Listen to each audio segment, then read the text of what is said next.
ওকে, so এখন আমরা দেখব ভেক্টর গুণ। সো আমরা এখন পর্যন্ত ভেক্টরে কি কি অপারেশন শিখছি। আমরা ভেক্টরে যোগ করতে পারি, ভেক্টরে বিয়োগ করতে পারি, ভেক্টরের সাথে কোনো একটা স্কেলার রাশিকে আমরা গুণও করতে পারি। কিন্তু যদি আমরা দুইটা ভেক্টর রাশিকে গুণ করি তাহলে সেই ক্ষেত্রে কি হতে পারে, আমরা মূলত আজকের আলোচনাটা এখান থেকেই শুরু হবে। আচ্ছা, সো সবার প্রথমে যদি আমি একটু বলি যে ভেক্টরের গুণ কয় টাইপের হয়ে থাকে, তাহলে আমার প্রথম উত্তরটা হলো ভেক্টরের গুণ আসলে দুই টাইপের হয়ে থাকে। প্রথম গুণটাকে বলা হয় তোমার হলো ডট গুণ, যেটার আরো একটা নাম আছে, সেটাকে বলা হয় তোমার স্কেলার গুণন। কি গুণন? স্কেলার গুণন। আচ্ছা, দুই নাম্বারটা হলো তোমার ক্রস গুণন বা ক্রস গুণ যেটাকে বলা হয়, বা এটার নাম হলো তোমার ভেক্টর গুণন।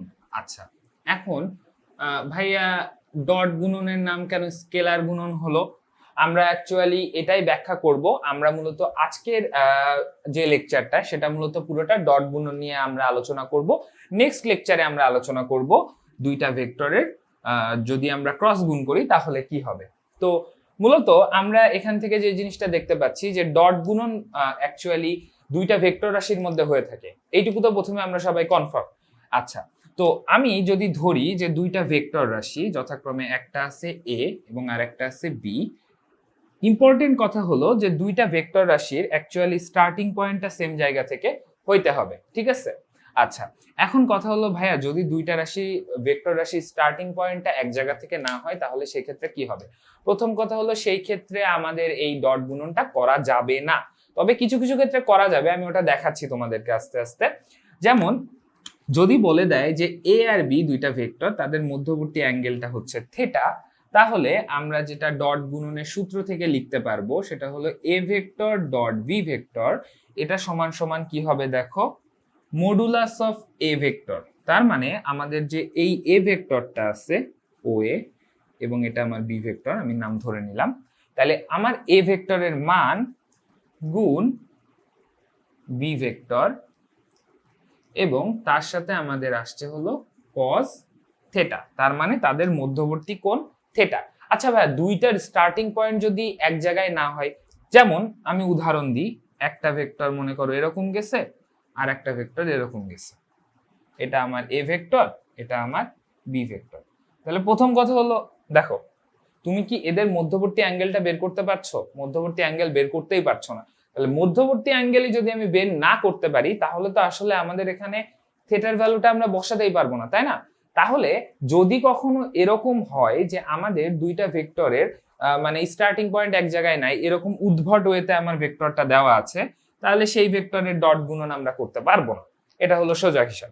আচ্ছা, নর্মালি এরকম জিনিস তোমাকে দিবে না, যেটা একটু ট্রিকি ওয়েতে দেয় সেই জিনিসটা একটু তোমাদেরকে দেখাই। অনেক সময় দেখবা পরীক্ষার খাতায় তোমাকে একটা ভেক্টর দিয়ে দিছে যেটা ডট গুণ তোমাকে বের করতে বলছে। ধরো এ একটা ভেক্টর, এ ভেক্টর, আর একটা ভেক্টর মনে করো আমি ঠিক এই পয়েন্টটাতে দিই, এটা বি ভেক্টর। আচ্ছা, এবং বলে দিছে মধ্যবর্তী কোণ হলো আমার 30 ডিগ্রি, সাপোজ আমি ধরলাম। তাহলে তোমাদের তো প্রথমেই দেখে তুমি বলবা যে ভাইয়া বি ভেক্টরটা শুরু পয়েন্ট তো এইটা, এ ভেক্টরের শুরুর পয়েন্ট এইটা, এটা তো সম্ভব না। কিন্তু এই ভেক্টরটার কিন্তু ডট গুণটা করা যাবে। কিভাবে করা যাবে আমি বলি, যদি তুমি বি ভেক্টরটাকে আরো বর্ধিত করো, আরো সামনের দিকে টেনে দাও, তাহলে এটা আমার ও বিন্দু, এটাও আমার তখন বি ভেক্টর হয়ে গেল। তাহলে দেখো এখন কিন্তু তোমার বি ভেক্টরে তুমি ডিরেকশনটা সেম রাখছো, কারণ বি ভেক্টরটা এই ডিরেকশনে যাচ্ছিল, সুতরাং এই ডিরেকশনে তুমি রাখছো। এবং আরো একটা জিনিস ইম্পর্টেন্ট, সেটা হলো এর যা লেন্থ, ঠিক এতটুকু লেন্থই তুমি এখানে রাখছো। আকার কারণে হয়তো মনে হতে পারে যে এই জিনিসটা একটু বড় হয়ে গেছে, বাট আমি যদি মানের কথা চিন্তা করি তাহলে ধরো এই বি ভেক্টরটার ভ্যালু যদি আমার হইতো 5, তাহলে এখানেও আমার তুমি 5 ইউনিট পরিমাণই যদি আসো, তখন কিন্তু এটা ডট গুণন করা যাবে, কারণ তুমি ডিরেকশন সেম রাখছো, তুমি মানও সেম রাখছো, সোজা হিসাব। তাহলে এই ভেক্টরটা কিন্তু তখন আর তোমার কোনো ভ্যালু ক্রিয়েট করতেছে না, দরকার নেই এই ভেক্টরে। বাট এই যে ভেক্টরটা আমি নতুন আঁকাইলাম O B vector, O B, এইটা কিন্তু অ্যাকচুয়ালি খেয়াল করে দেখো যে আমার এ ভেক্টর আর বি ভেক্টর এবার স্টার্টিং পয়েন্টটা সেম আছে। মেন কথা হলো ভাই তাহলে কোণ কত, দেখো টোটাল যদি আমি এখান থেকে হিসাব করি টোটাল কোণটা আমার কত ডিগ্রি, 360 ডিগ্রি। তাহলে আমাদের জাস্ট কি করতে হবে, 360 ডিগ্রি থেকে আমাদের এই 30 ডিগ্রিটুকু বাদ দিয়ে দিতে হবে।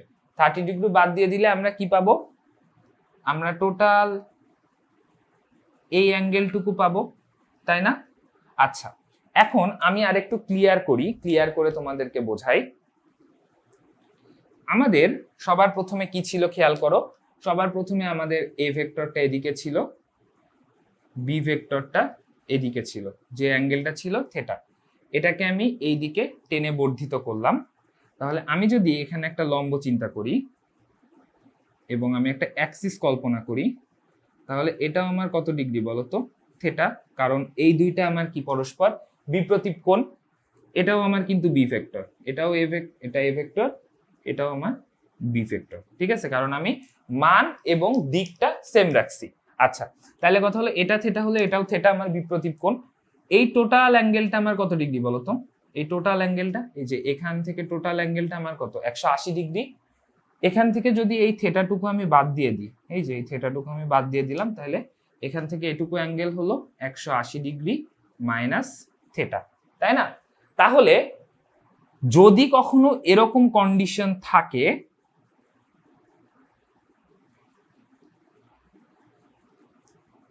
আমি সবকিছু সরাই জিনিসটাকে আবার আগের মতো নিয়ে আসলাম। আমাদের শুরুতে দেওয়া ছিল বি ভেক্টরটা এরকম, তাহলে আমি এটাকে এতখানি টেনে আনলাম, তখন আমি এখানে থিটার জায়গায় ইউজ করব 180 ডিগ্রি মাইনাস থিটা। কিন্তু এখানে আমার ডট গুণটা করা যাবে, আমি সেই জিনিসটাই তোমাদের কাছে এতক্ষণ ধরে বোঝানোর চেষ্টা করলাম। তাহলে ডট গুণনের ক্ষেত্রে একটা জিনিস মনে রাখবা, যে আমাদের সব সময় যেটা করে যে আমাদের হলো স্টার্টিং পয়েন্টটা সেম থাকতে হবে, যেরকম আমি এখান থেকে বললাম যে এই স্টার্টিং পয়েন্টটা সব জায়গায় সেম থাকবে, এ ভেক্টর বি ভেক্টর তাদের মধ্যবর্তী অ্যাঙ্গেল যদি থিটা হয়, তাহলে A vector dot B vector সমান মডুলাস অফ এ, মানে এ ভেক্টরের মান, ইনটু মডুলাস অফ বি, তার মানে বি ভেক্টরের মান। আর নরমালি আমাদের যদি কোনো কন্ডিশন এরকম যদি কোনো পেঁচানো কোশ্চিন না দেয়, তাহলে আমরা নরমালি এখানে cos থিটা দিয়ে দেব।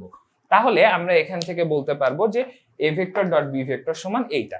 আচ্ছা, খেয়াল করে দেখো, তোমরা একটু ভালো মতো বুঝতে পারবা, এই যে ডট গুণটা আমরা করছি, এখানে কিন্তু এ ভেক্টরের মান নিয়েছি, বি ভেক্টরের মান নিয়েছি, এবং cos থিটা যেটা, সেইটার ভ্যালুটা কি বলতো, সেটার ভ্যালুটাও কিন্তু অ্যাকচুয়ালি একটা স্কেলার বা একটা মান হবে। তাহলে আলটিমেটলি দুইটা ভেক্টর রাশিকে গুণ করার পরে আমি কিন্তু সবগুলো স্কেলার রাশি পাচ্ছি, কোনো ভেক্টর রাশি পাচ্ছি না।